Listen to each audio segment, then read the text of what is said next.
Los papeles llegaron a mi mesa de cocina un martes por la tarde, mientras yo tomaba mi té de manzanilla. Lorena entró a mi casa como siempre lo hacía, sin tocar, sin saludar, y dejó caer los documentos frente a mí con una sonrisa que no llegaba a sus ojos. «Aquí tienes, mamá», me dijo, sentándose en la silla de enfrente como si fuera la dueña del lugar. «Los papeles de la hipoteca de mi apartamento nuevo. $40,000. Levanté los documentos con curiosidad. Era un apartamento hermoso en el centro de la ciudad, con 2 habitaciones, balcón y vista al parque. El tipo de lugar que yo había soñado toda mi vida, pero que nunca pude permitirme porque cada centavo que gané se lo di a ella. «Qué bonito, hija», le dije, sintiendo una mezcla de orgullo y nostalgia.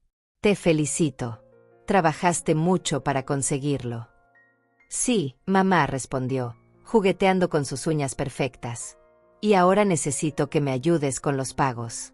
Tú ya tienes casa propia. Es hora de que me apoyes». Me quedé mirándola, sin entender completamente lo que me estaba pidiendo. La hipoteca era de $40,000. Yo vivía con una pensión de $1,200 mensuales, de los cuales 500 se iban en medicamentos y el resto en comida y servicios básicos. «¿Cómo puedo ayudarte, Lorena?», le pregunté, con la ingenuidad de una madre que aún creía que su hija la consultaba, no que la ordenaba. «Pagando la hipoteca», me respondió, como si fuera lo más natural del mundo. «Yo soy joven, mamá. Tengo una vida por delante, proyectos, sueños. Tú ya viviste la tuya. Ya viviste la tuya». Esas palabras se clavaron en mi pecho como alfileres. Como si a los 72 años fuera un libro cerrado. Como si todos mis años de sacrificio, de trabajar desde las 5 de la mañana hasta las 10 de la noche, de saltarme comidas para que ella pudiera comer, de vender las joyas de mi madre para pagar su educación, fueran solo historia antigua que ya no importaba.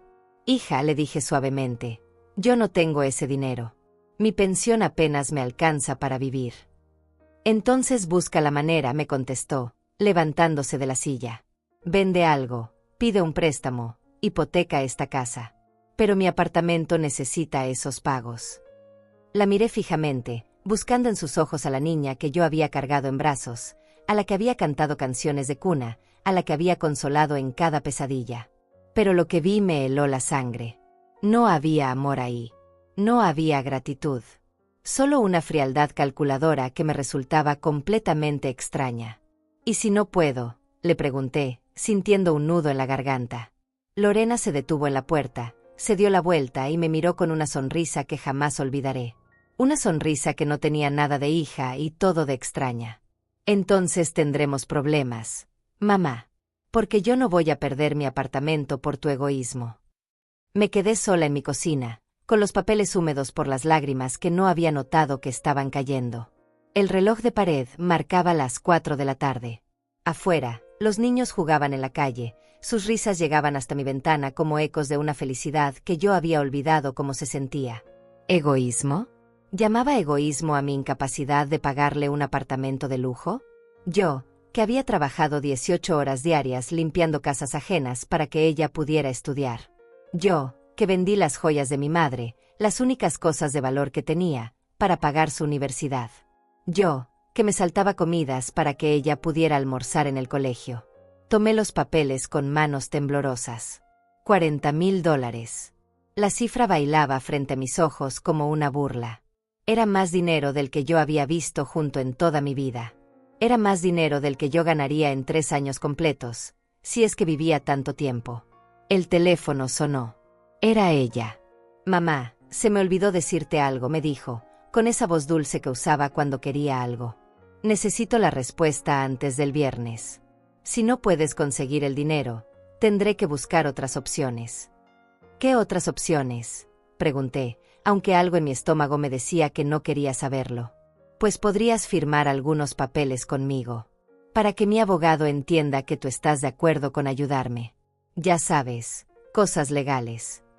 Papeles legales. Abogado. Las palabras flotaban en mi cabeza como pájaros negros. ¿Desde cuándo mi hija tenía abogado? ¿Desde cuándo mi hija hablaba de opciones cuando se trataba de su propia madre? «No entiendo, Lorena». «No te preocupes, mamá. El abogado me explicó todo. Dice que las madres tienen la obligación moral de ayudar a sus hijos, que si no lo hacen voluntariamente, la ley puede obligarlas. La ley puede obligarlas. Sentí que el mundo se tambaleaba debajo de mis pies. Mi propia hija estaba hablando de usar la ley contra mí. Mi propia hija, a quien yo había dado todo, estaba amenazándome con tribunales y abogados. ¿Me estás amenazando?, logré preguntar, con una voz que no reconocía como mía. No, mamá. Te estoy explicando las opciones. Piénsalo bien. Tienes hasta el viernes. Y colgó. Así de simple. Como si hubiera estado hablando del clima, no de destruir la vida de su propia madre. Me quedé ahí, sentada en mi cocina, con el teléfono en la mano y los papeles de la hipoteca sobre la mesa. La casa estaba tan silenciosa que podía escuchar el tic-tac del reloj, el zumbido del refrigerador, el latido de mi propio corazón acelerado. Por primera vez en 72 años de vida, me sentí completamente sola. No sola de soledad, sino sola de abandono. Sola de traición. Sola de esa clase de dolor que no tiene nombre porque no debería existir. Lorena había sido mi vida entera. Mi razón de ser. Mi proyecto más importante. Y ahora, sentada en esa cocina donde la había alimentado miles de veces, donde había curado sus heridas, donde había escuchado sus problemas, me daba cuenta de que mi hija se había convertido en una extraña. Una extraña que me veía como una fuente de dinero. Una extraña que tenía abogado. Una extraña que hablaba de obligaciones legales y opciones. Tú ya viviste la tuya, murmuré, repitiendo sus palabras. Pero algo dentro de mí, algo que había estado dormido durante años, comenzó a despertar. Algo que no era dolor, ni tristeza, ni miedo. Algo que se parecía más a la furia, pero más frío, más calculado, más peligroso. Si mi hija quería jugar con abogados y papeles legales, si mi hija quería convertir nuestro amor en una transacción comercial, entonces tendría que aprender que su madre no era tan indefensa como parecía. Tienes hasta el viernes, repetí sus palabras, y por primera vez en mucho tiempo, sonreí. Pero no era una sonrisa de madre. Era una sonrisa de mujer que acababa de entender que la guerra había comenzado. Todo comenzó cuando Lorena tenía 5 años y me preguntó por qué no teníamos carro como las otras familias. Yo estaba planchando ropa ajena en la mesa del comedor, ganando $3 por cada canasta que terminara, cuando mi niña se acercó con esos ojos grandes y curiosos que me derretían el corazón. «Mami, ¿por qué siempre caminamos?», me preguntó, trepándose a mi regazo a pesar de que yo tenía la plancha caliente en la mano. «Porque caminando vemos más cosas bonitas», le respondí, besando su cabecita. «Y porque así ahorramos dinero para cosas más importantes». Cosas más importantes. Siempre había cosas más importantes que mi comodidad, que mi descanso, que mis necesidades. Lorena era esa cosa más importante. Era todo lo que importaba en mi mundo. Trabajaba desde las 5 de la mañana hasta las 10 de la noche. Limpiaba casas por las mañanas, planchaba ropa por las tardes, y por las noches cosía botones en una fábrica textil. Mis manos siempre estaban agrietadas, mis pies siempre dolían, pero cada centavo que ganaba tenía un destino claro. El futuro de mi hija. Cuando cumplió 8 años, Lorena llegó de la escuela llorando porque sus compañeros se burlaban de sus zapatos rotos. Esa misma noche, vendí el anillo de compromiso que mi madre me había dejado como herencia. Era lo único de valor que tenía, lo único que me conectaba con mi familia, pero al día siguiente Lorena tenía zapatos nuevos y una sonrisa que iluminaba mi mundo.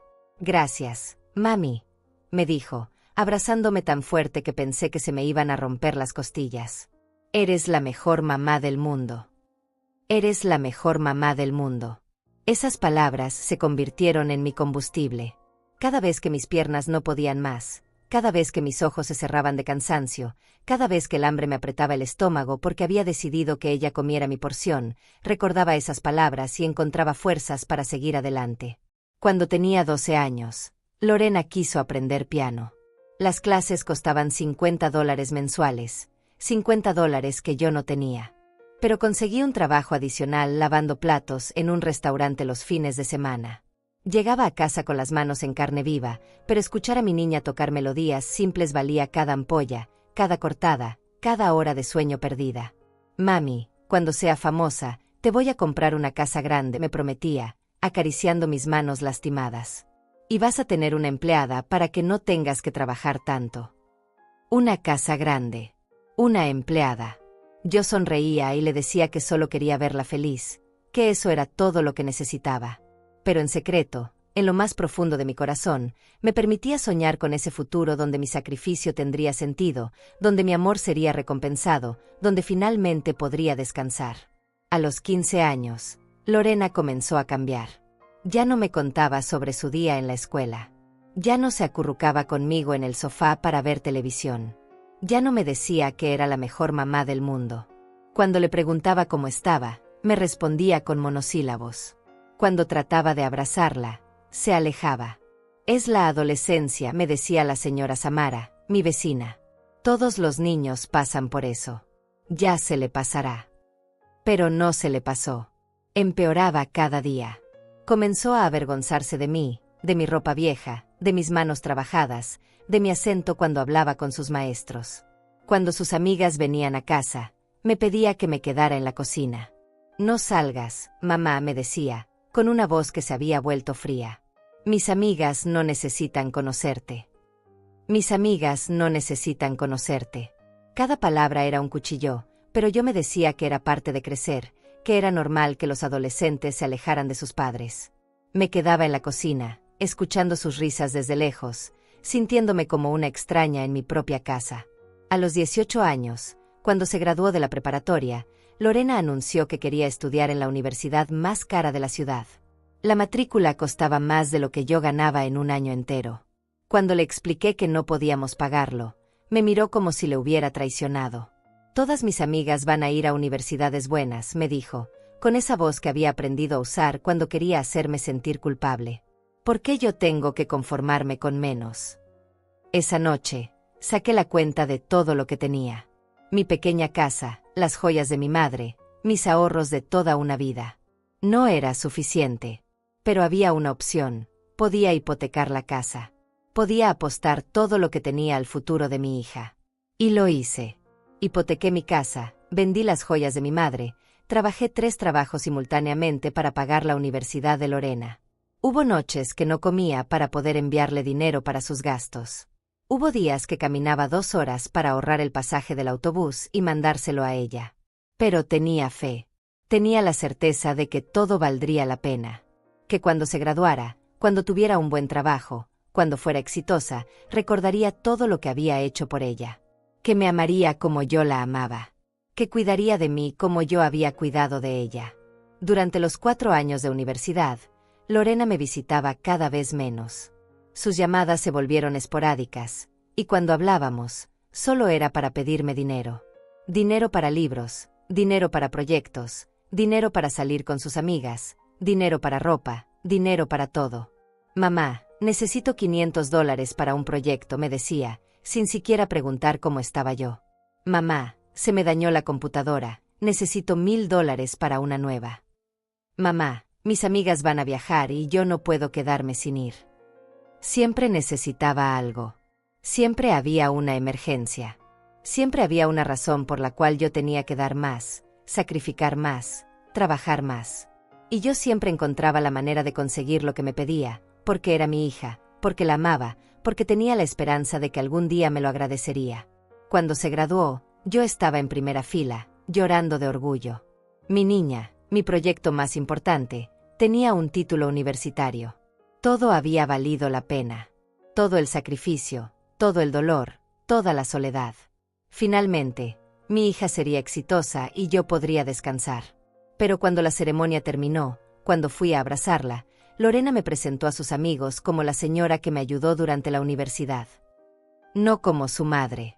No como la persona que había sacrificado todo por ella. Como la señora que la había ayudado. ¿La señora que te ayudó?, pregunté después, cuando estábamos solas. Ay, mamá, no seas dramática, me respondió, revisando su teléfono. Tú sabes lo que quise decir. Pero yo sabía exactamente lo que había querido decir. Sabía que me veía como una empleada, como alguien que había cumplido una función y que ahora podía ser olvidada. Sabía que todos mis años de sacrificio habían criado a una extraña que se avergonzaba de mí. Esa noche, sola en mi casa hipotecada, con mis manos agrietadas y mis pies adoloridos, me di cuenta de que había cometido el error más grande de mi vida. Había amado tanto a mi hija que me había olvidado de amarme a mí misma. Había dado tanto que me había quedado vacía. Pero aún tenía esperanza. Aún creía que cuando Lorena madurara, cuando tuviera su propio trabajo, cuando entendiera lo que significa luchar por la vida, me valoraría. Aún creía que el amor de una madre era indestructible. No sabía que lo peor estaba por venir. No sabía que mi hija no solo había aprendido a no amarme, sino que había aprendido a verme como su propiedad. Como algo que le pertenecía y que tenía derecho a usar cuando quisiera.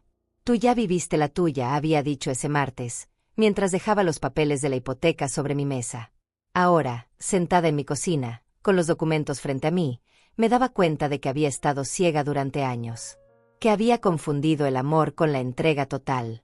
Que había criado a una hija que no sabía amar porque nunca había tenido que hacerlo. Todo había sido unilateral. Todo había sido yo dando y ella recibiendo. Yo sacrificando y ella tomando. Yo amando y ella acostumbrándose a ser amada sin reciprocidad. Y ahora, cuando ya no tenía más que dar, cuando ya no tenía más que sacrificar, mi hija me veía como un obstáculo. Como algo que estaba en el camino de lo que ella quería. Pero había algo que Lorena no sabía. Había algo que había aprendido en todos esos años de lucha, en todos esos años de sobrevivir sola, en todos esos años de ser fuerte cuando nadie me veía. Había aprendido que el amor verdadero no se mendiga, que el respeto no se negocia, y que a veces, para salvar lo que queda de una misma, hay que dejar ir incluso a lo que más amas. Lorena quería jugar con abogados y amenazas. Quería convertir nuestro vínculo en una transacción legal. Quería obligarme a darle lo que no tenía. Pero se había equivocado de mujer.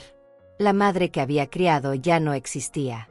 En su lugar, había una mujer que había aprendido a pelear por su propia vida.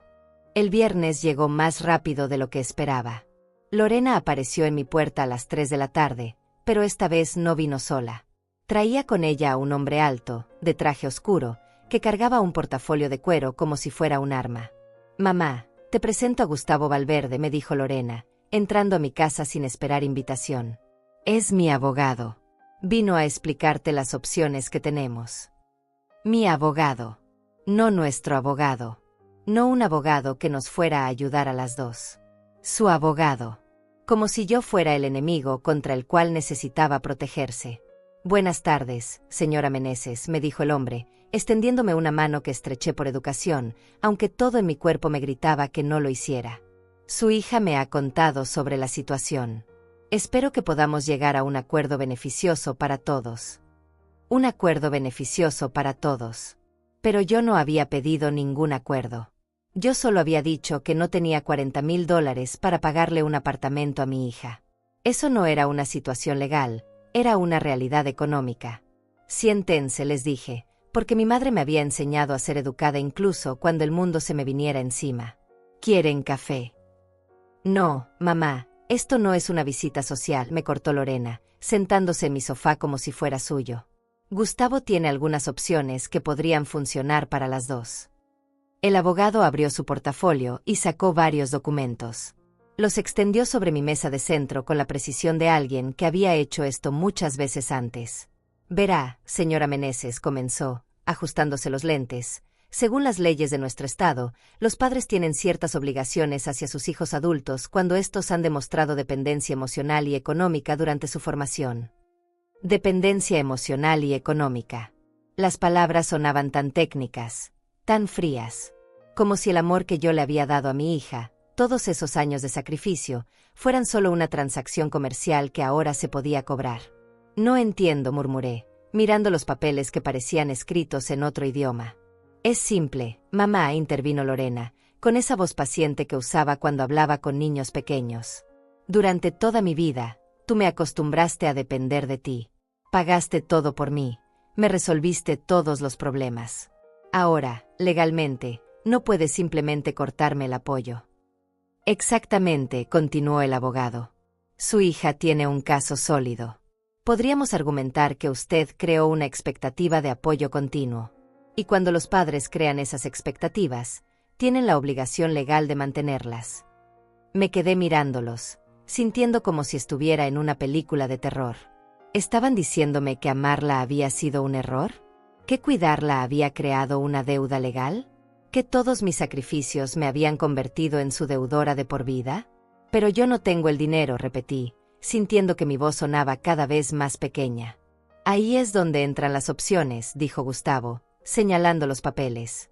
Primera opción, usted podría hipotecar su casa nuevamente. Con el valor actual del mercado, podría sacar fácilmente los $40,000. Hipotecar mi casa nuevamente. La casa que ya había hipotecado una vez para pagar su universidad.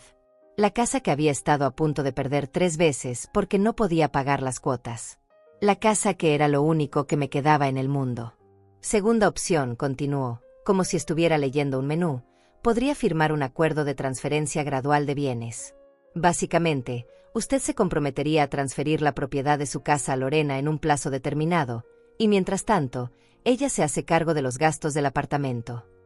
Transferir la propiedad de mi casa a Lorena. Quedarme sin nada. Convertirme en inquilina de mi propia hija en la casa que yo había pagado con el sudor de mi frente.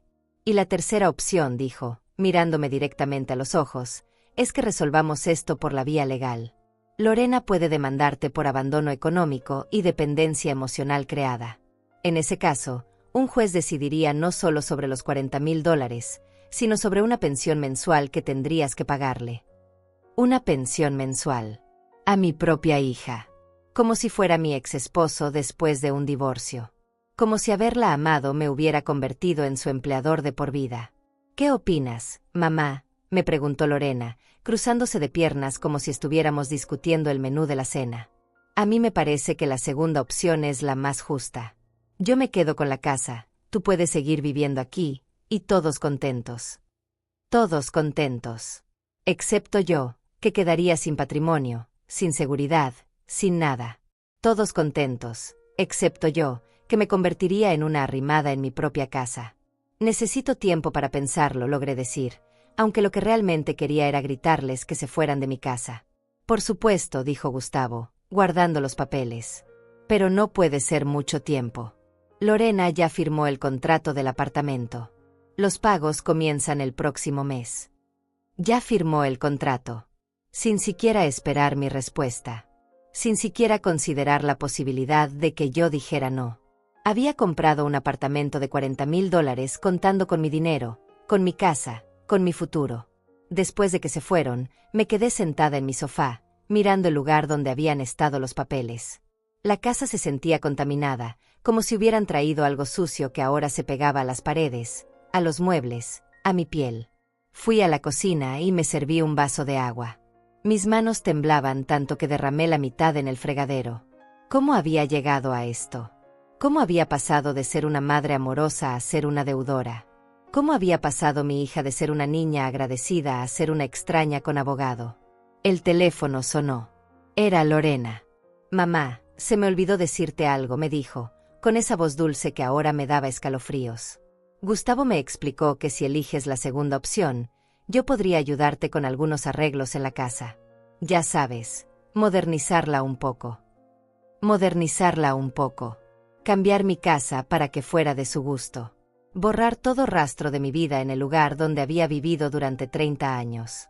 ¿Qué tipo de arreglos?, pregunté, aunque no estaba segura de querer saberlo. Pues podrías mudarte al cuartito de atrás, me dijo, como si fuera la cosa más natural del mundo. Yo necesitaría la habitación principal para cuando traiga visitas. Y el salón podría convertirse en mi oficina. Sería perfecto para las dos. El cuartito de atrás. El cuarto donde guardaba las herramientas y las cajas viejas. El cuarto sin ventanas, sin luz natural, sin espacio para una cama decente. Ese sería mi nuevo hogar mientras mi hija vivía en mi habitación, usaba mi sala, convertía mi casa en la suya. Lorena, le dije, sintiendo que algo dentro de mí se endurecía como el cemento, ¿tú me amas? La pregunta la tomó por sorpresa. Hubo un silencio largo, demasiado largo. Un silencio que me dio todas las respuestas que necesitaba. Ay, mamá, me respondió finalmente, con una risa incómoda. ¿Por qué preguntas esas cosas? Claro que te amo. Por eso quiero que vivamos juntas. Por eso quiero cuidarte. Quiero cuidarte. Pero su idea de cuidarme era encerrarme en un cuarto sin ventanas mientras ella disfrutaba de mi casa y mi dinero. Su idea de amor era convertirme en su esclava legal. Solo preguntaba, le dije, tratando de mantener la voz neutral. Bueno, piénsalo bien, me dijo. Gustavo dice que si esperamos mucho, los precios de los abogados pueden subir. Es mejor resolver esto rápido. Y colgó. Otra vez. Como si fuera lo más normal del mundo terminar una conversación sobre destruir la vida de tu madre con un piénsalo bien.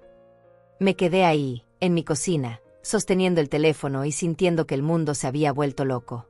Mi hija no solo quería mi dinero. No solo quería mi casa. Quería mi dignidad. Quería convertirme en su proyecto de caridad, en su buena acción, en la viejita que cuidaba por obligación. Pero había algo que empezaba a crecer dentro de mí. Algo que no era dolor ni tristeza. Algo frío, calculado, paciente. Algo que me susurraba que si mi hija quería jugar con abogados y contratos, tendría que aprender que su madre no era tan ingenua como parecía. Esa noche, por primera vez en años, no pude dormir. No por tristeza, sino por una extraña sensación de claridad. Como si finalmente estuviera viendo la realidad sin los lentes del amor maternal. Como si finalmente estuviera despertando de un sueño que había durado demasiado tiempo. Lorena había cometido un error. Había mostrado sus cartas demasiado pronto. Había revelado que me veía como su propiedad, como algo que podía manipular y controlar. Había traído abogados antes de agotar el diálogo. Pero yo también tenía opciones. Yo también podía jugar ese juego. Y tenía algo que ella no tenía. Nada que perder y una vida entera de experiencia sobreviviendo cuando todo parecía imposible. Mi hija quería la guerra. Muy bien. La tendría. Pero no sería la guerra que ella esperaba. Los días que siguieron fueron los más largos de mi vida. Lorena no volvió a llamar, como si hubiera decidido que ya había dicho todo lo que tenía que decir. Como si ahora solo fuera cuestión de tiempo antes de que yo cediera, antes de que firmara los papeles, antes de que le entregara mi vida en una bandeja de plata. Pero el silencio me dio algo que no había tenido en años. Tiempo para pensar. Tiempo para recordar. Tiempo para conectar puntos que había ignorado durante demasiado tiempo. Me senté en mi mesa de cocina con una libreta vieja y comencé a escribir. Fechas, eventos, conversaciones que había olvidado o que había decidido no ver. Como detective de mi propia vida, empecé a armar el rompecabezas de cómo había llegado hasta aquí. La primera pista llegó cuando recordé la llamada de hace 6 meses. Lorena me había preguntado sobre los papeles de la casa, específicamente sobre el testamento que yo había hecho años atrás. Mamá, ¿dónde guardas los documentos importantes? Me había preguntado, con esa voz casual que ahora reconocía como peligrosa. ¿Por qué preguntas, hija? Por nada específico. Solo quiero saber, por si pasa algo. Tú ya tienes 72 años. Mamá, hay que estar preparados. Hay que estar preparados. En ese momento pensé que se preocupaba por mí. Ahora entendía que se estaba preparando para algo muy diferente. Recordé también que hace 4 meses, cuando fui a visitarla a su apartamento anterior, encontré una carpeta sobre su mesa con el nombre de un bufete de abogados. Cuando le pregunté qué era, me dijo que estaba pensando en cambiar de trabajo y necesitaba asesoría legal. Es solo por el contrato nuevo, me había dicho, guardando rápidamente los papeles. Nada importante. Nada importante. Pero ahora sabía que Gustavo Valverde trabajaba para ese mismo bufete. La carpeta no era sobre un trabajo. Era sobre mí. La tercera pista fue aún más reveladora. Hace 2 meses, Lorena había venido a almorzar conmigo, algo que no hacía desde hacía años. Durante toda la comida, me hizo preguntas extrañas sobre mis finanzas. ¿Cuánto recibes de pensión, mamá? ¿Tienes alguna deuda pendiente? ¿El seguro médico te cubre todo? ¿Has pensado en vender la casa y mudarte a un lugar más pequeño? En ese momento pensé que finalmente se estaba interesando por mi bienestar, que por fin se había dado cuenta de que su madre era una persona real, con problemas reales, con necesidades reales. Qué ingenua había sido. Ahora entendía que había estado haciendo un inventario, calculando cuánto valía yo, cuánto podía sacarme, cuánto tiempo le tomaría quedarse con todo lo que tenía. Pero la pista más dolorosa llegó cuando recordé la conversación que habíamos tenido después de su graduación universitaria. Yo estaba tan orgullosa, tan feliz de verla con su título, que le dije algo que ahora me avergonzaba recordar. Hija, ahora que ya tienes tu carrera, ya puedes cuidar de tu viejita, le había dicho, medio en broma, medio en serio. Lorena se había quedado callada un momento largo, y luego me había mirado con una expresión que no pude descifrar en ese momento. Claro, mamá, me había respondido. Tú cuidaste de mí. Ahora me toca cuidarte a ti. Pero su idea de cuidarme era muy diferente a la mía. Yo pensaba en amor, en compañía, en reciprocidad. Ella pensaba en control, en posesión, en aprovechamiento. Sentada en mi cocina, con la libreta llena de fechas y recuerdos, me di cuenta de que Lorena había estado planeando esto durante meses, tal vez años. El apartamento lujoso no había sido un capricho repentino. Era parte de un plan más grande, un plan donde yo era el banco, la garantía, el seguro de vida. El teléfono sonó, interrumpiendo mis pensamientos. Era mi vecina, la señora Samara. «Fátima, ¿estás bien?», me preguntó, con esa voz preocupada que me conocía desde hacía 20 años. «Hace días que no te veo. Y ayer vi un carro extraño en tu entrada». El carro de Gustavo. Por supuesto que Samara lo había visto. Esa mujer no se perdía nada de lo que pasaba en el barrio. «Estoy bien, Samara», le mentí. «Solo tengo algunas cosas que resolver». «¿Necesitas que te acompañe a algún lado? ¿O que hablemos?». Por un momento, estuve tentada a contarle todo. A desahogarme con alguien que me conocía, que me quería sin condiciones, que me vería como víctima y me consolaría. Pero algo me detuvo. Una voz interior que me decía que esto era mi batalla, que tenía que resolverlo sola, que no podía permitirme ser vista como la pobre viejita que había sido traicionada por su hija. «Gracias, Samara, pero estoy bien. Solo necesito un poco de tiempo sola». Después de colgar, me di cuenta de algo importante. Por primera vez en años, no había corrido a buscar apoyo emocional. No había buscado a alguien que me dijera que todo iba a estar bien, que Lorena me amaba en el fondo, que esto era solo una mala época que pasaría. Por primera vez, estaba enfrentando la realidad sin anestesia. Y la realidad era brutal, pero también era liberadora. Mi hija no me amaba. No de la manera en que una hija debería amar a su madre. Me veía como una fuente de recursos, como una obligación, como algo que tenía derecho a explotar porque yo se lo había permitido durante toda su vida. Pero también me di cuenta de otra cosa. Lorena había subestimado a su madre. Había asumido que yo era la misma mujer ingenua que había criado durante 35 años.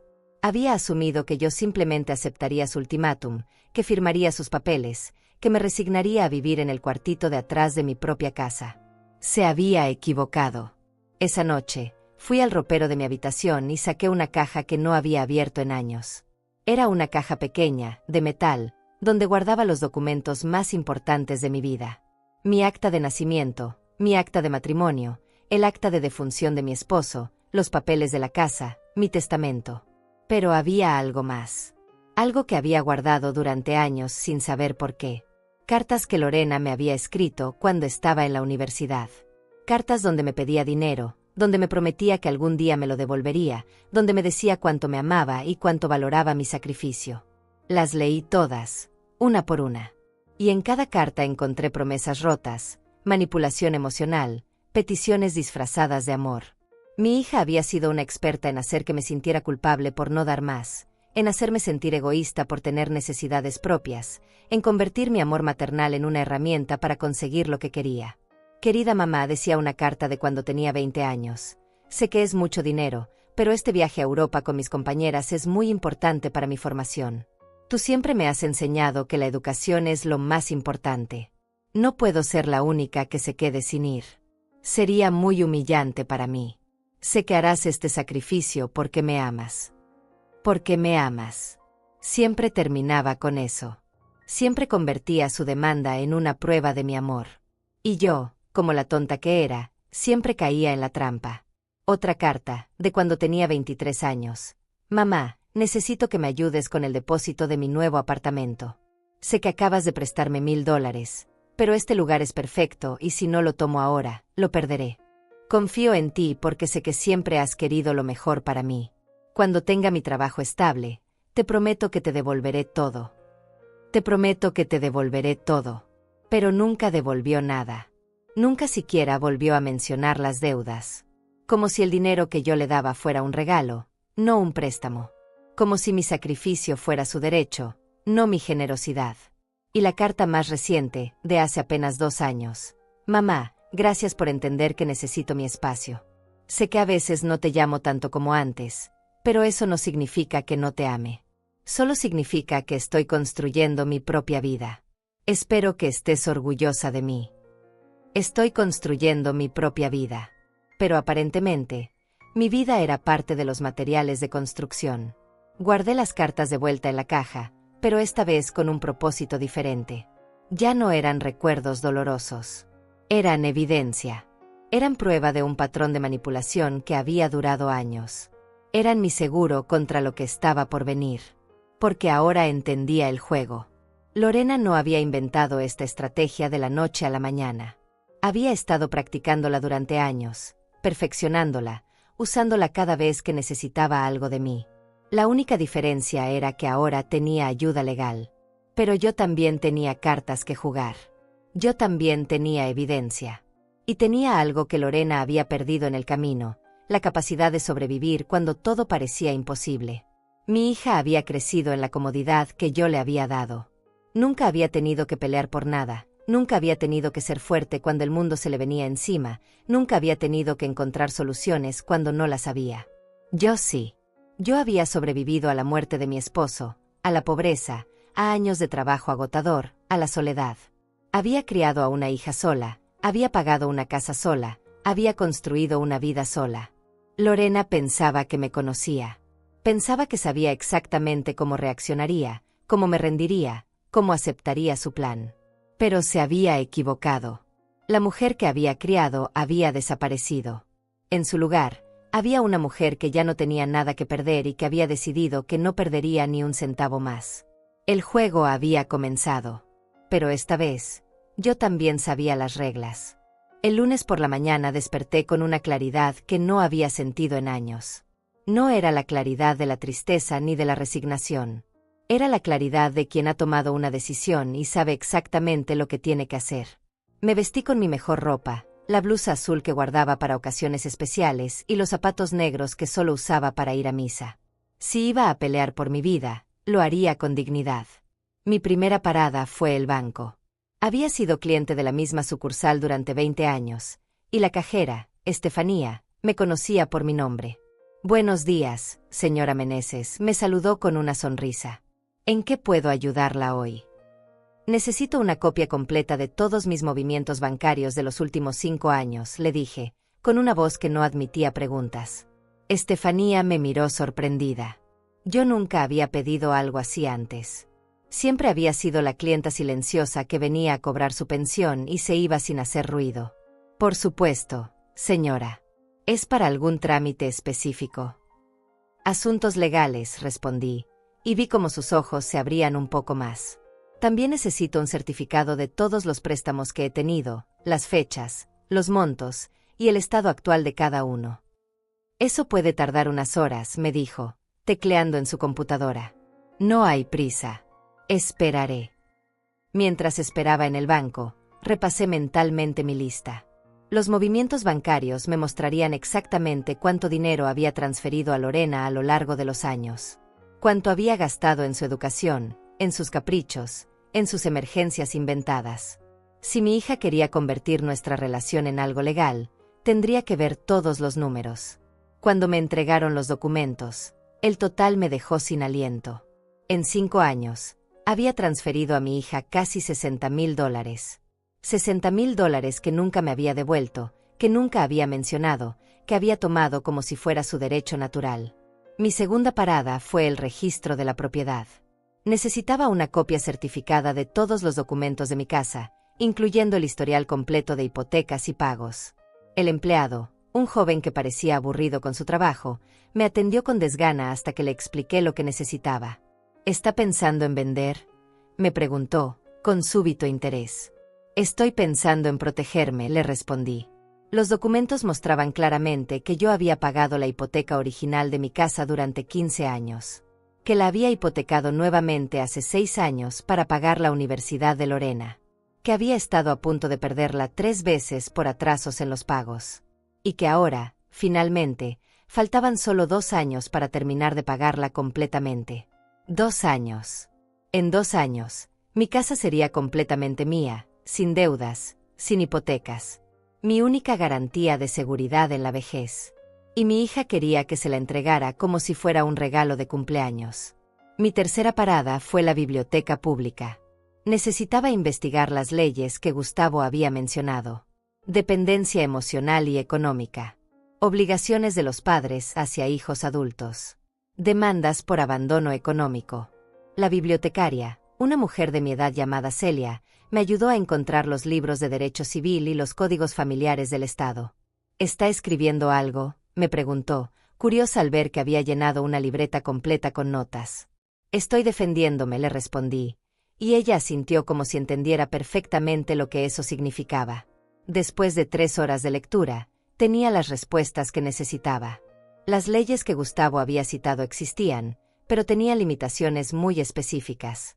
Para que un hijo adulto pudiera demandar a un padre por abandono económico, tenía que demostrar incapacidad física o mental para valerse por sí mismo.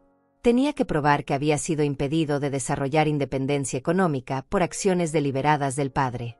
Lorena tenía 35 años, un título universitario, y trabajaba en una empresa de marketing. No tenía ninguna incapacidad. No había sido impedida de nada. Al contrario, había sido apoyada más allá de lo razonable. Pero había más. Según la ley, si existía un patrón de abuso financiero por parte del hijo hacia el padre, cualquier demanda podía ser revertida. El hijo abusivo podía ser obligado a devolver todo el dinero recibido indebidamente. Abuso financiero.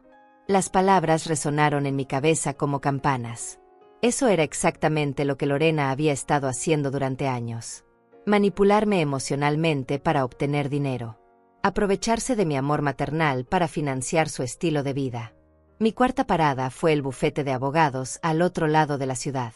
No el bufete de Gustavo, sino su competencia. Había buscado en las páginas amarillas y encontrado un abogado especializado en derecho familiar y abuso de personas mayores. Vicente Serrano tenía unos 50 años, cabello gris, y ojos que me recordaron a mi padre.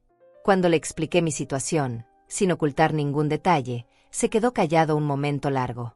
Señora Meneses, me dijo finalmente, ¿está usted dispuesta a pelear? Sí, respondí, sin dudarlo ni un segundo. Porque esto va a ser difícil.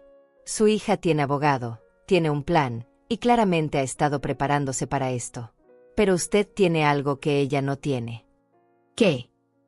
La verdad. Y evidencia documentada de años de abuso financiero. Vicente me explicó que podíamos construir un caso sólido contra Lorena. Que podíamos no solo defendernos de su demanda, sino contraatacar por abuso financiero de adulto mayor. Que podíamos exigir la devolución de todo el dinero que me había sacado durante años. Pero tiene que estar segura, me advirtió. Una vez que empecemos, no hay vuelta atrás. Su relación con su hija terminará para siempre. Ya terminó, le dije, sintiendo una calma extraña. Yo solo fui la última en darme cuenta. Mi quinta parada fue la notaría. Necesitaba cambiar mi testamento. El testamento actual dejaba todo a Lorena, por supuesto. Era lo que cualquier madre haría. Pero las madres normales no tienen hijas que las demandan por dinero. El notario, Marco Olivares, era un hombre mayor que había visto de todo en su profesión. Cuando le expliqué que quería cambiar mi testamento para donar mi casa a una fundación de ancianos desamparados en lugar de dejársela a mi hija, no hizo preguntas. ¿Está segura de esta decisión?, me preguntó, leyendo el documento nuevo. Completamente segura. ¿Y su hija sabe de este cambio? Lo sabrá en el momento adecuado. Esa noche, de vuelta en mi casa, organicé todos los documentos que había recopilado durante el día. Movimientos bancarios, títulos de propiedad, códigos legales, tarjeta de Vicente Serrano, copia del testamento nuevo.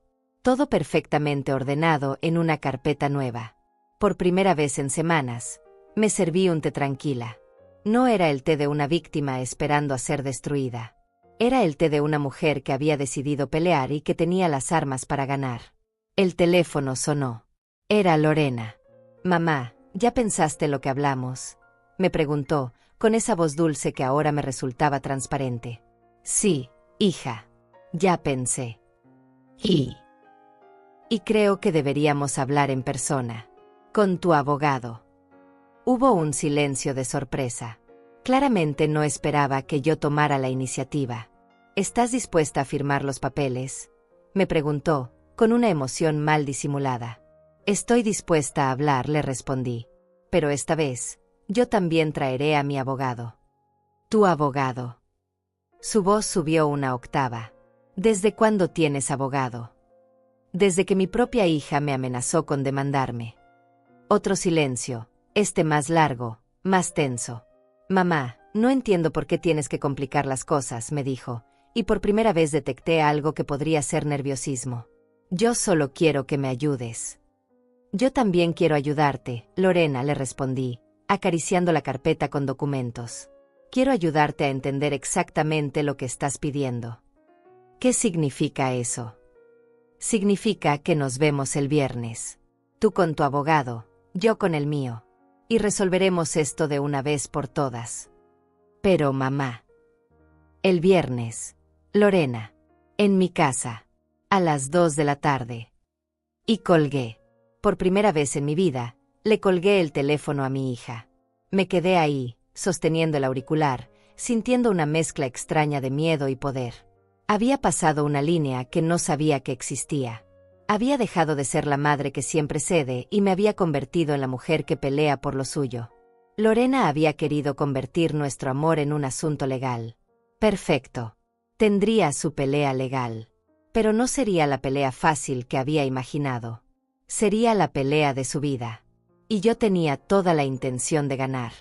Mientras yo pasaba noches sin dormir, revisando documentos y preparándome para la batalla legal de mi vida, Lorena vivía como si nada hubiera pasado. Como si amenazar a su propia madre con abogados y demandas fuera algo completamente normal. Como si pedirme $40,000 que no tenía fuera una conversación casual sobre el clima.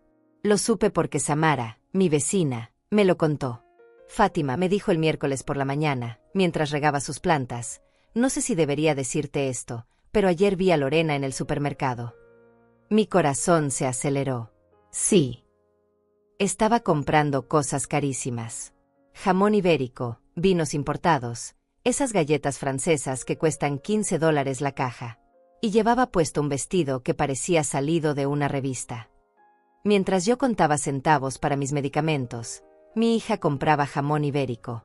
Mientras yo revisaba cada gasto para asegurarme de que me alcanzara hasta fin de mes, ella se daba lujos como si fuera millonaria.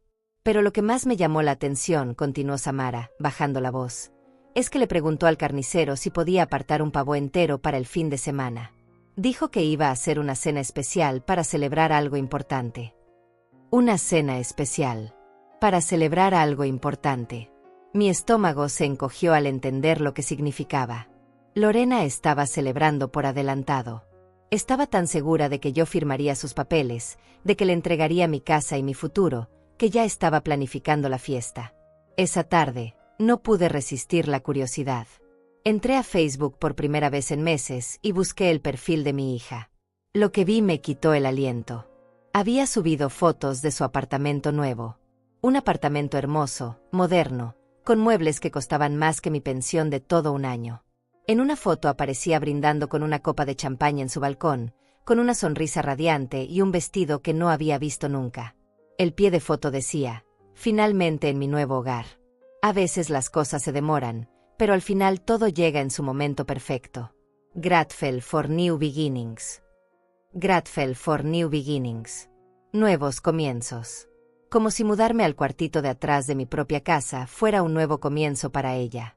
Como si convertirme en su inquilina fuera una bendición. Pero lo que más me dolió fue ver los comentarios de sus amigas. ¡Qué apartamento tan hermoso! ¿Cómo hiciste para pagarlo? Y la respuesta de Lorena, mi familia me ayudó. A veces las madres entienden que es momento de pasar la antorcha a la siguiente generación. Pasar la antorcha. Como si mi casa, mi seguridad, mi futuro, fueran una antorcha olímpica que yo tenía la obligación de entregarle cuando ella lo decidiera. Otra amiga comentó, «¡Qué suerte tienes! Mi mamá nunca me ayudaría con algo así». Y Lorena respondió, «Es cuestión de educación. Algunas madres entienden cuál es su papel en la vida de sus hijos». ¿Cuál es su papel? Mi papel, según mi hija, era ser su banco personal. Mi papel era sacrificar mi estabilidad por sus caprichos. Mi papel era desaparecer silenciosamente para que ella pudiera brillar. Siguiendo los comentarios, encontré algo aún peor. Una conversación con su prima, Adelaida, que yo había ayudado a criar cuando era niña. Prima, no sabía que tu mamá tenía tanto dinero, había escrito Adelaida. Ay, prima, las viejitas siempre tienen dinero guardado debajo del colchón, respondió Lorena. Solo hay que saber cómo pedírselo. La clave está en hacerles sentir que es su idea. Las viejitas. Me había llamado viejita en público. Como si fuera un estereotipo, no su madre. Como si fuera una extraña de la que se aprovechaba, no la mujer que había sacrificado todo por ella. Y esa frase, hacerle sentir que es su idea. Era exactamente lo que había hecho durante años. Manipularme para que yo sintiera que ayudarla era mi decisión, no su exigencia. Hacerme sentir culpable cuando no podía darle lo que pedía. Convertir mi amor en su herramienta de control. Pero había más. En su historia de Instagram, que pude ver porque su perfil era público, había subido un video caminando por las tiendas más caras de la ciudad, probándose ropa y riéndose con sus amigas. Shopping therapy mientras espero que se resuelvan algunos asuntos familiares, había escrito sobre el video. Sometimes you have to be patient with older people. A veces tienes que ser paciente con la gente mayor. Con un emoji de ojos en blanco. Como si yo fuera una niña caprichosa que necesitaba tiempo para entender lo obvio. El viernes por la mañana, el día de nuestra reunión, Lorena subió una foto desayunando en un café caro del centro de la ciudad. Huevos Benedict, zumo de naranja recién exprimido, croissants franceses. Un desayuno que costaba más que mi comida de 3 días. El pie de foto decía, Power Breakfast antes de resolver asuntos importantes. Confident and ready. Confident and ready. Confiada y lista. Para destruir a su propia madre. Para quitarme todo lo que tenía. Para convertirme en su proyecto de caridad. Pero lo que más me llamó la atención de esa foto no era la comida cara ni la sonrisa falsa. Era lo que llevaba puesto. Un collar de perlas que me resultaba familiar. Demasiado familiar. Eran las perlas de mi madre. Las perlas que yo había guardado durante 40 años como el único recuerdo de la mujer que me había dado la vida. Las perlas que había puesto en una caja fuerte en mi ropero, prometiéndome que algún día se las daría a Lorena cuando fuera el momento adecuado. Cuando se las había llevado. Cuando había entrado a mi casa, había abierto mi ropero, había violado mi privacidad para robar algo que ni siquiera le había ofrecido. Y ahí estaba, luciéndolas en Instagram como si fueran suyas. Como si tuviera derecho a tomar lo que quisiera de mi vida sin siquiera preguntarme. Me levanté de la computadora con las piernas temblando. No era solo tristeza ni dolor. Era rabia. Una rabia fría, calculada, que se instaló en mi pecho como un hielo que quema. Fui a mi ropero y abrí la caja fuerte. Las perlas no estaban. Pero había otras cosas que faltaban. Los aretes de oro que mi esposo me había regalado en nuestro 10º aniversario.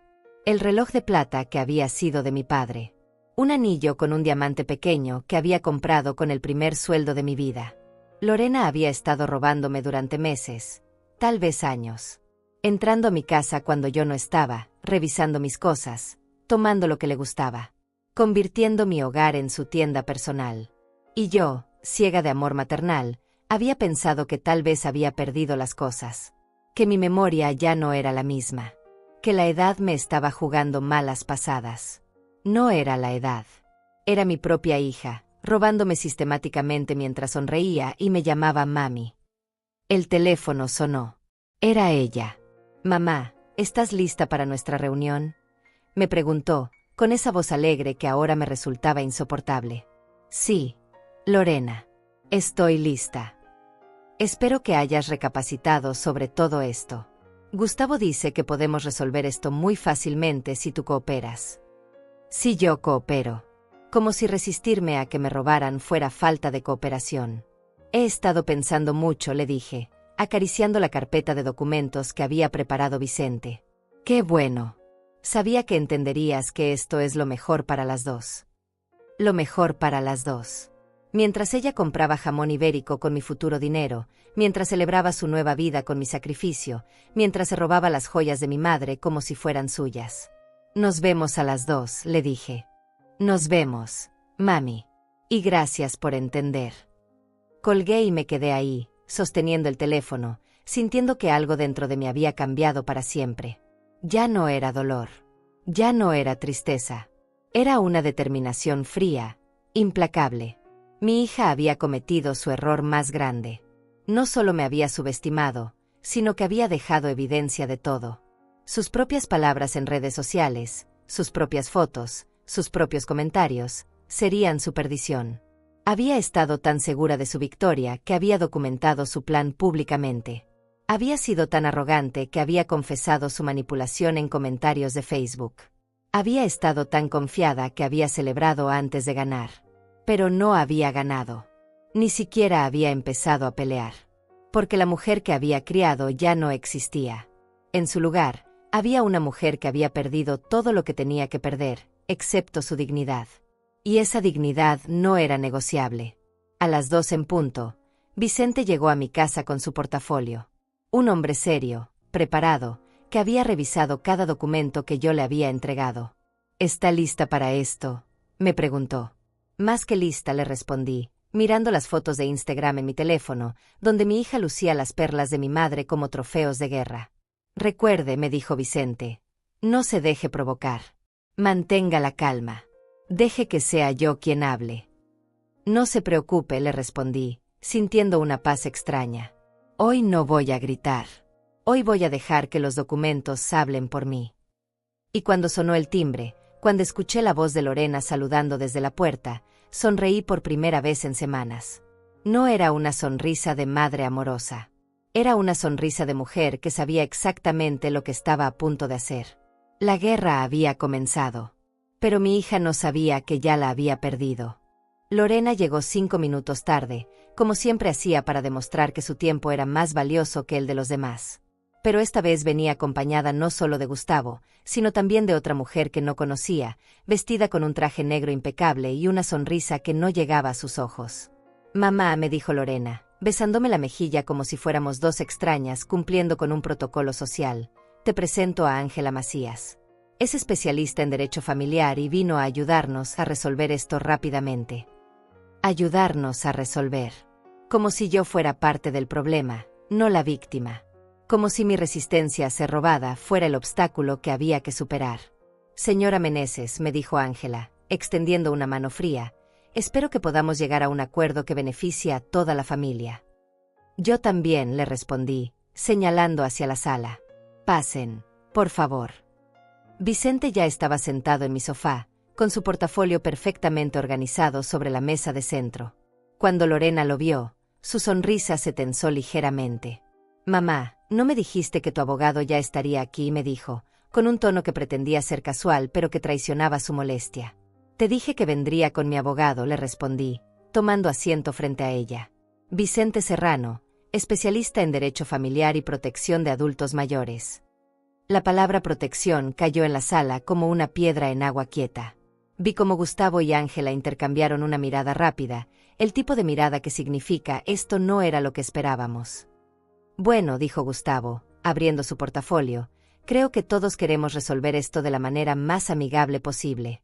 Señora Meneses, hemos preparado los documentos que discutimos la semana pasada. Sacó 3 contratos diferentes, todos con mi nombre ya escrito en los espacios correspondientes. Solo faltaba mi firma para convertirme en la esclava legal de mi propia hija. Aquí está la opción de transferencia gradual de bienes, dijo, poniendo el primer documento frente a mí. Usted mantiene el derecho de habitación de por vida, pero la propiedad se transfiere a Lorena inmediatamente. El derecho de habitación de por vida. En mi propia casa. Como si fuera una inquilina de mi propia vida.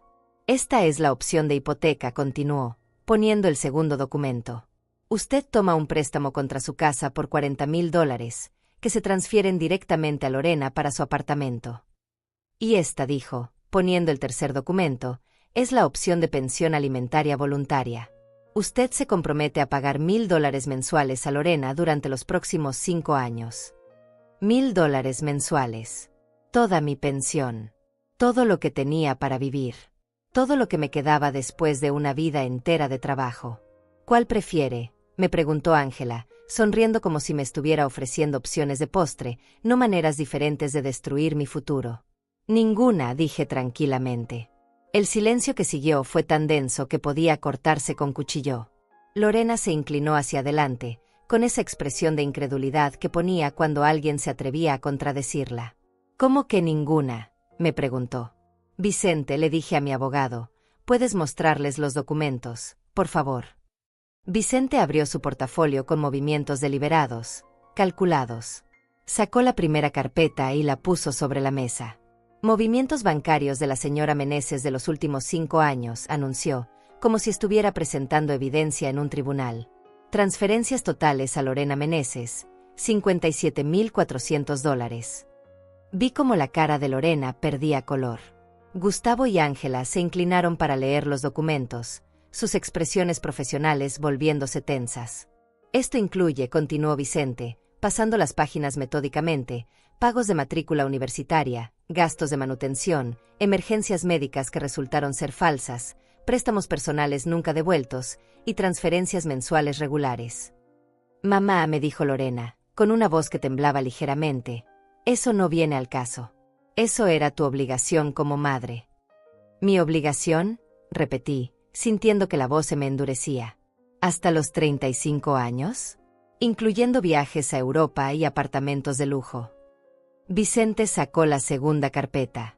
Cartas y mensajes de Lorena Meneses a su madre, anunció. Evidencia documentada de manipulación emocional sistemática. Comenzó a leer, con esa voz clara y profesional que convertía las palabras de mi hija en lo que realmente eran, extorsión emocional. Querida mamá, sé que es mucho dinero, pero si no me ayudas, seré la única que se quede sin ir al viaje. Sería muy humillante para mí. Sé que harás este sacrificio porque me amas. Lorena se puso pálida. Esas eran cartas privadas, murmuró. Cartas que demuestran un patrón claro de abuso financiero, respondió Vicente, sin inmutarse. Uso deliberado de culpa emocional para obtener dinero. Amenazas veladas de cortar el contacto si no se satisfacían las demandas económicas. Sacó una tercera carpeta. Publicaciones en redes sociales de Lorena Meneses, dijo, y mi corazón se aceleró.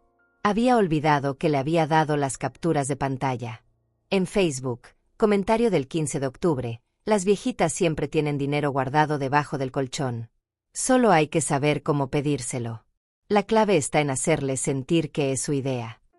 El silencio que siguió fue ensordecedor. Gustavo se había puesto rígido en su silla. Ángela miraba a Lorena como si acabara de conocerla por primera vez. En Instagram, historia del día de ayer, a veces tienes que ser paciente con la gente mayor, acompañado de un emoji de ojos en blanco. Mamá, me dijo Lorena, con una voz que se había vuelto pequeña, desesperada. Eso lo escribí cuando estaba molesta. No es lo que realmente pienso. ¿No?, le pregunté, y por primera vez en toda la reunión, mi voz tembló ligeramente. Entonces, ¿qué piensas realmente, Lorena? Vicente sacó la cuarta carpeta. Robo documentado de bienes personales, anunció, y vi cómo los ojos de Lorena se abrían con pánico. Puso sobre la mesa las fotos que había imprimido de Instagram, donde mi hija lucía las perlas de mi madre, los aretes de oro, el reloj de plata. Joyas familiares tomadas sin permiso de la residencia de la señora Meneses, explicó Vicente. Valor estimado, $3,000. Fotografías tomadas de las propias redes sociales de la acusada. Yo pensé que... Lorena balbuceaba, todas sus palabras preparadas habían desaparecido. ¿Pensaste que? Le pregunté, levantándome de mi silla por primera vez. ¿Pensaste que podías entrar a mi casa y tomar lo que quisieras? ¿Pensaste que las joyas de mi madre eran tuyas por derecho? Son de la familia, gritó, perdiendo finalmente la compostura. Yo soy tu hija. Todo lo tuyo debería ser mío. Todo lo mío debería ser tuyo, repetí lentamente. Incluyendo mi casa. Incluyendo mi futuro. Incluyendo mi dignidad. Vicente sacó la quinta y última carpeta. Testamento actualizado de la señora Fátima Meneses, anunció, fechado el lunes de esta semana. Lorena se puso de pie de un salto. ¿Qué testamento?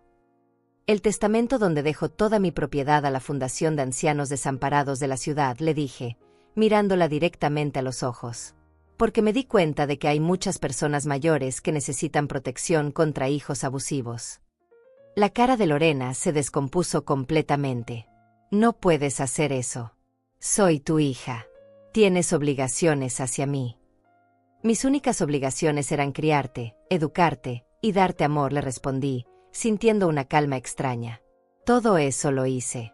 Durante 35 años. Ahora mis obligaciones hacia ti han terminado.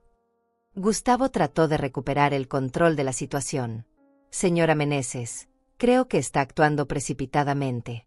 Podemos reconsiderar los términos. No hay términos que reconsiderar, le cortó Vicente.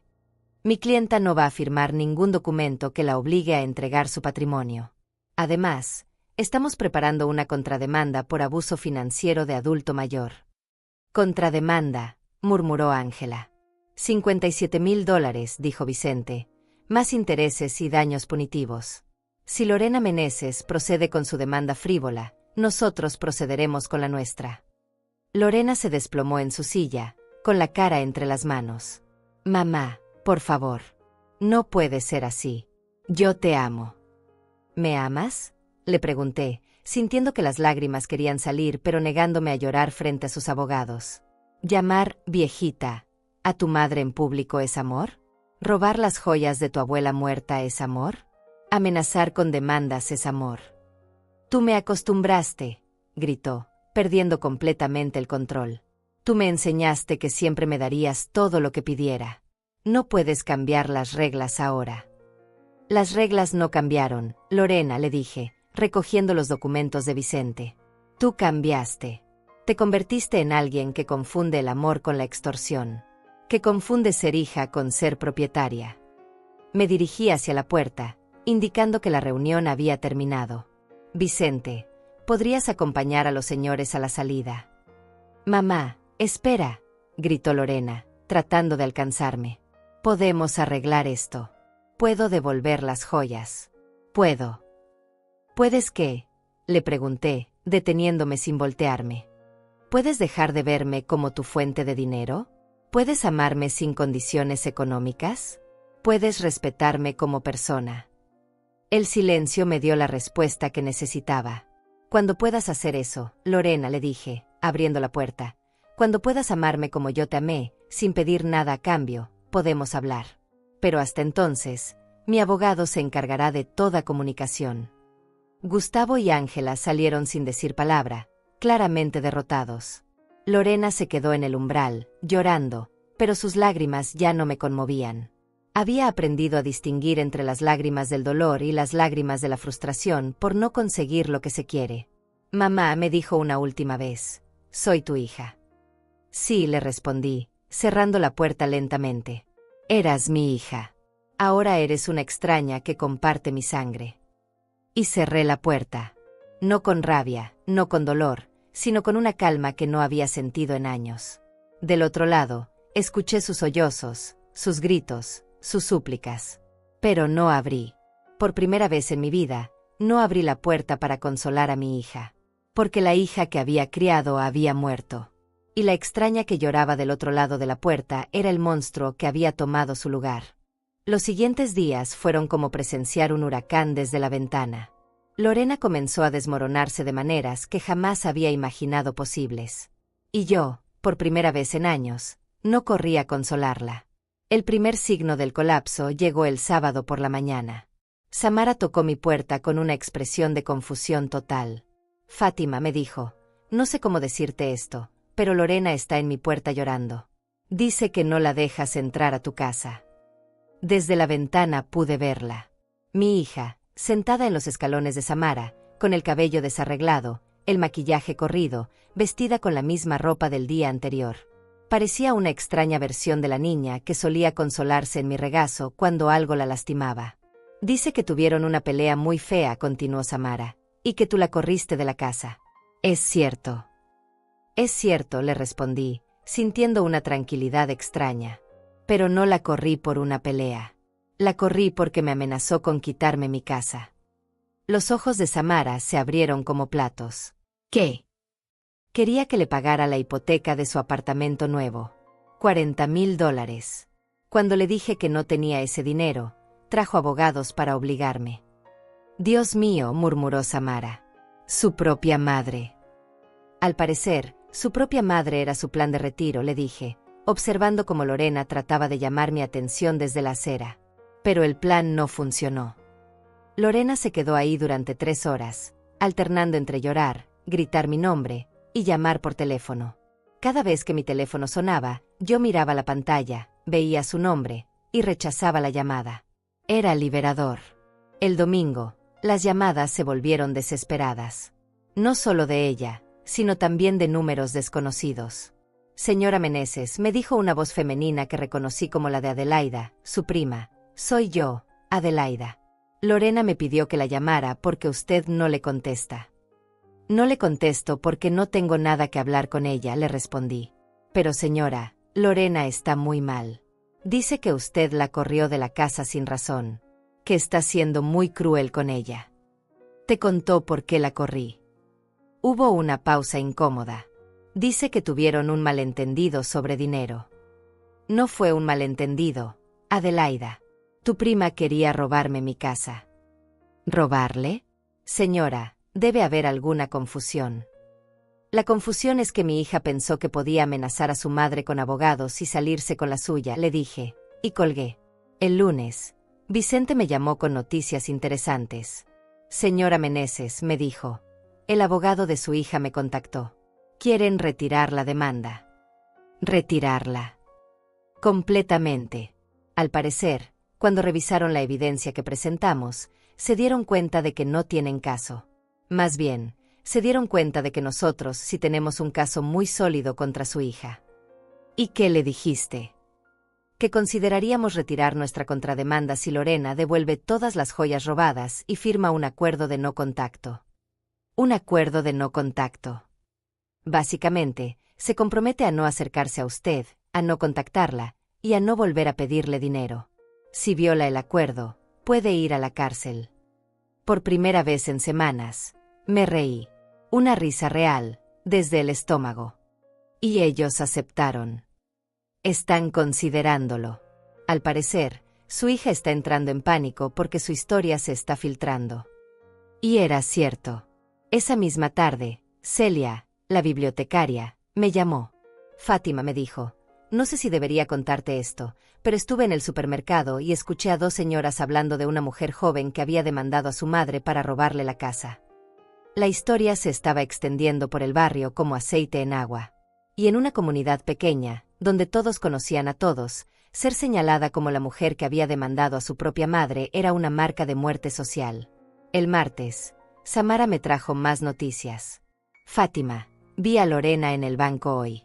Estaba gritándole al gerente porque al parecer no puede pagar la primera cuota de su apartamento. Mi corazón dio un vuelco pequeño. A pesar de todo, seguía siendo mi hija. Estaba bien. Físicamente sí, pero se veía desesperada. Después la vi en el café del centro, tratando de convencer a sus amigas de que le prestaran dinero. Pero al parecer ya saben lo que pasó contigo. Esa noche, mi teléfono sonó 43 veces. Todas eran llamadas de Lorena. Algunas duraban 2 segundos, otras eran mensajes de voz largos donde lloraba, me suplicaba, me insultaba, y volvía a suplicar. Escuché uno de los mensajes. Solo uno.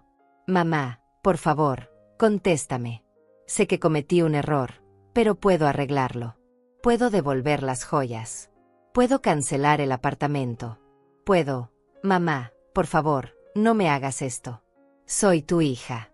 Soy lo único que tienes en el mundo. Soy lo único que tienes en el mundo. Aún en su desesperación, aún suplicando, seguía siendo manipuladora. Seguía tratando de hacerme sentir que yo era la que estaba sola, no ella. Borré el mensaje. El miércoles, la situación se agravó. Vicente me llamó con urgencia. Señora Meneses, tengo malas noticias. Su hija publicó en Facebook acusándola de abuso de adulto mayor. Sentí que el estómago se me hundía. ¿Qué dice? Dice que usted la corrió de la casa, que le niega ayuda económica cuando ella la necesita, y que la está manipulando emocionalmente. Ha subido fotos de cuando era niña, tratando de generar simpatía. Y la gente le cree. Algunos sí, pero otros están empezando a hacer preguntas. Algunos de sus propios amigos están comentando que recuerdan cómo ella siempre pedía dinero prestado y nunca lo devolvía. Esa tarde, decidí crear mi propia cuenta de Facebook. Era tiempo de que mi versión de la historia se conociera. Subí una foto sencilla, yo en mi cocina, tomando té, con una sonrisa tranquila. El pie de foto decía: a los 72 años, finalmente aprendí que el amor verdadero no se mendiga ni se extorsiona. Que ser madre no significa ser esclava. Y que a veces, para salvar lo que queda de una misma, hay que dejar ir incluso a lo que más amas. En 2 horas, la publicación tenía más de 200 comentarios. La mayoría de apoyo, de mujeres mayores que habían pasado por situaciones similares, de madres que entendían exactamente lo que había vivido. Pero también había comentarios de personas que conocían a Lorena. Antiguos jefes que contaban cómo había renunciado sin aviso cuando no le dieron un aumento. Amigas que recordaban cómo siempre olvidaba su billetera cuando salían a comer. Compañeros de universidad que contaban cómo había dejado que otros pagaran sus gastos de graduación. El patrón era claro. Lorena había estado usando y desechando personas toda su vida. Yo no era su primera víctima. Solo había sido la más disponible. El jueves, llegó el golpe final. Vicente me llamó con noticias que no esperaba. Su hija acaba de llamar. Quiere reunirse con usted. Dice que está dispuesta a aceptar todos nuestros términos. Todos. Devolver las joyas, retirar la demanda, firmar el acuerdo de no contacto y hacer una disculpa pública en Facebook. ¿Y por qué ahora? Porque perdió el apartamento. No pudo pagar la primera cuota y el contrato se canceló. Y porque perdió el trabajo. Perdió el trabajo. Al parecer, su jefe leyó la historia en las redes sociales y decidió que no quería ese tipo de publicidad asociada con su empresa. Me quedé en silencio, procesando la información. En una semana, Lorena había perdido el apartamento, el trabajo, las amistades y la reputación. Todo por ser demasiado ambiciosa, demasiado impaciente, demasiado arrogante. ¿Quiere que arregle la reunión?, me preguntó Vicente. Sí, le dije, después de un momento. Pero que sea en su oficina. Ya no quiero que pise mi casa. ¿Está segura? Podría ser muy emotivo verla así. Estoy segura, le respondí, sintiendo una calma extraña. Ya no es mi problema consolarlo cuando los planes no salen como esperaba. Esa noche, por primera vez en semanas, dormí profundamente. Sin pesadillas, sin ansiedad, sin esa sensación de tener una espada colgando sobre mi cabeza. Lorena había aprendido la lección más dura de su vida, que las acciones tienen consecuencias. Que la manipulación eventualmente se revierte contra el manipulador. Y que algunas puertas, una vez cerradas, no se vuelven a abrir. Mañana la vería por última vez. No como madre, sino como la mujer que había decidido salvarse a sí misma de su propia hija. Y por primera vez en años, me sentía completamente en paz con esa decisión. La oficina de Vicente era pequeña pero elegante, con grandes ventanas que dejaban entrar la luz de la tarde. Cuando llegué, Lorena ya estaba ahí, sentada en una silla frente al escritorio del abogado. No se parecía en nada a la mujer confiada que había venido a mi casa una semana atrás. Llevaba jeans viejos, una camiseta arrugada y el cabello recogido en una cola desarreglada. No tenía maquillaje, y sus ojos estaban hinchados de tanto llorar. En sus manos tenía una bolsa pequeña de terciopelo que reconocí inmediatamente. Mamá, me dijo cuando entré, poniéndose de pie rápidamente. Su voz era un susurro quebrado. Señora Meneses, la corrigió Vicente suavemente, indicándome que me sentara en la silla al lado de su escritorio, no frente a Lorena. Lorena, comenzó Vicente, tienes los artículos que acordamos devolver. Con manos temblorosas, Lorena puso la bolsa de terciopelo sobre el escritorio. Cuando la abrió, reconocí todo, las perlas de mi madre, los aretes de oro, el reloj de plata, el anillo de diamante. Todo estaba ahí. Lamento haberlos tomado, murmuró, sin mirarme a los ojos. Pensé que algún día serían míos de todas maneras. Pero no lo consultaste conmigo, le dije tranquilamente. Los tomaste como si tuvieras derecho. Lo sé, susurró. Lo sé y lo siento. Vicente puso varios documentos sobre el escritorio. Aquí está el retiro formal de la demanda, dijo, pasándole una pluma a Lorena. Y aquí está el acuerdo de no contacto. Lorena leyó los documentos con lágrimas cayendo sobre el papel. Cuando llegó a la parte del no contacto, me miró por primera vez. ¿De verdad no quieres volver a verme nunca?, me preguntó, con una voz que me recordó a la niña que había sido. No es que no quiera verte, le respondí, eligiendo cada palabra cuidadosamente. Es que no puedo permitir que me sigas viendo como tu fuente de dinero. Y hasta que no aprendas la diferencia entre amar y usar, es mejor que mantengamos distancia. Pero eres mi madre, me dijo, como si eso fuera argumento suficiente. Ser tu madre no me convierte en tu propiedad, le respondí. Ser tu madre no me obliga a sacrificar mi futuro por tus caprichos. Lorena firmó todos los documentos con mano temblorosa. Cuando terminó, Vicente los revisó y los guardó en su portafolio. Hay una última cosa, dijo Vicente. La disculpa pública. Lorena sacó su teléfono y abrió Facebook. Con dedos torpes, escribió un mensaje que Vicente había revisado previamente. Quiero disculparme públicamente con mi madre, Fátima Meneses. Le pedí ayuda económica de manera inapropiada y, cuando ella no pudo ayudarme, reaccioné mal. Mi madre me dio todo durante toda mi vida, y yo no tenía derecho a exigir más. Retiro todas las acusaciones que hice en su contra. Ella es una mujer digna que merece respeto, no mis demandas. Cuando publicó el mensaje, Vicente asintió satisfecho. Listo. El acuerdo está completo. Lorena se quedó sentada, mirando sus manos, como si no supiera qué hacer ahora que había perdido el control de la situación. ¿Puedo preguntarte algo?, me dijo finalmente. Puedes preguntar. ¿Hay alguna manera de que esto se arregle? ¿Alguna manera de que volvamos a ser madre e hija? La miré por un momento largo. Era una pregunta justa, y merecía una respuesta honesta. Sí, le dije. Cuando aprendas a amarme sin pedirme nada. Cuando puedas visitarme solo para saber cómo estoy, no para pedirme favores. Cuando puedas verme como una persona, no como una fuente de recursos. ¿Y cómo sabré cuándo he aprendido eso? Lo sabrás cuando tu primera reacción al verme no sea calcular cuánto dinero puedo darte, sino preguntarte cómo puedes hacer mi vida más fácil. Lorena asintió lentamente, como si finalmente estuviera entendiendo algo que debería haber sido obvio desde siempre. Me voy a ir de la ciudad, me dijo. Conseguí trabajo en otra provincia. Creo que necesito tiempo para entender quién soy cuando no puedo depender de ti.